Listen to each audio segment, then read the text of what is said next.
Christophe Lutrager, bonjour. La joie règne.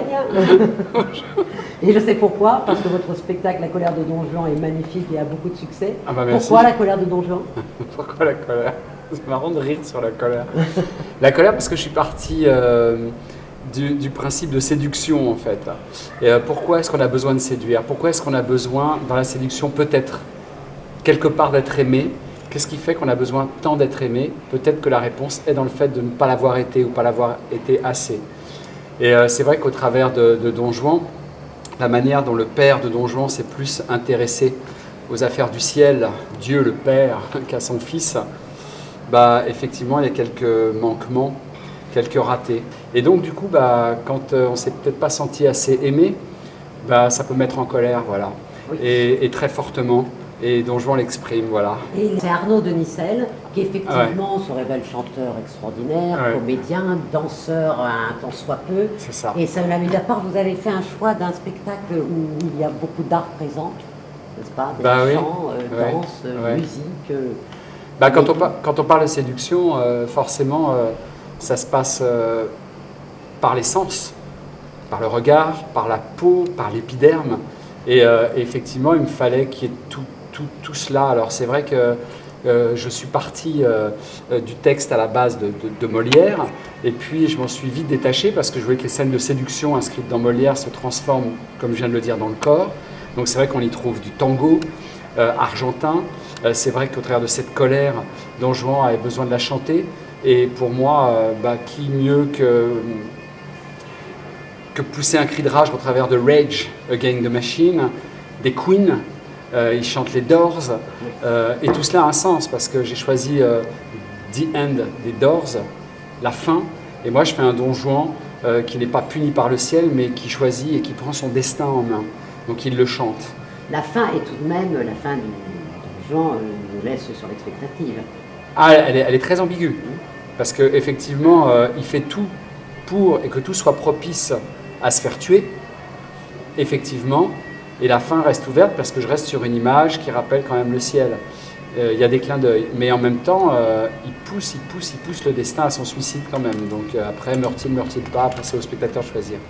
Vous avez fait des choix très forts pour la morte. Vanessa Cailleul.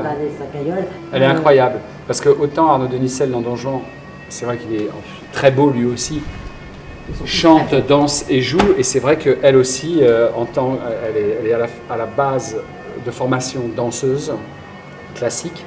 Là, elle s'est mise au tango un peu plutôt contemporain, où elle excelle, comme vous avez pu le voir. Et en même temps, à un moment, c'est vrai qu'elle a un trésor dans la gorge et que je la fais chanter. Et c'est vrai que j'étais parti dans Molière de la scène du mendiant que Don Juan provoque. Et de ce mendiant, j'ai voulu le traduire aujourd'hui. Qu'est-ce que pour être des mendiants? Et je croise beaucoup ceux qu'on appelle vulgairement des Roms. Et on a travaillé là-dessus. Et des Roms, en verlan, c'est devenu Rom, R-O-M, la mort. Et après, c'est devenu un parfum qui rôde autour de Don Juan tout le temps. Et c'est vrai qu'elle se traduit aussi dans le corps, puisqu'elle est là et elle danse, elle passe, c'est une fragrance. Et l'amour avec lui. Voilà. Elle flirte avec la mort. Il y a Laurent Richard, qui est le père et qui est... Il est dément. Alors lui, il sort plus, il fait énormément de théâtre, c'est un ami de très longue date aussi, qui, lui on l'a retrouvé dans Les Lyonnais, du film d'Olivier Marchal, c'est vraiment une figure, il a une gueule, il fait beaucoup de cinéma avec Laurent, il était content, il fallait un tournage, il y a une scène avec Kevin Costner, où il faisait un flic. Non, il est génial, il est génial parce qu'il a une force, il a une gueule cassée, il est beau en même temps, et c'est lui qui vient mettre sa douille à son fils. C'est lui qui vient dire à son fils qu'il aurait préféré un autre fils que celui-là. Voilà. Et bien sûr, je vais vous parler de Françoise Cadol. Oui. Elle est extraordinaire. Pour moi, c'est presque la genèse des femmes sacrificielles que nous retrouvons dans Lars von Trier, que vous aimez beaucoup, je crois. Ouais, j'adore Lars von Trier. Elle est très sacrificielle dans votre mise en scène.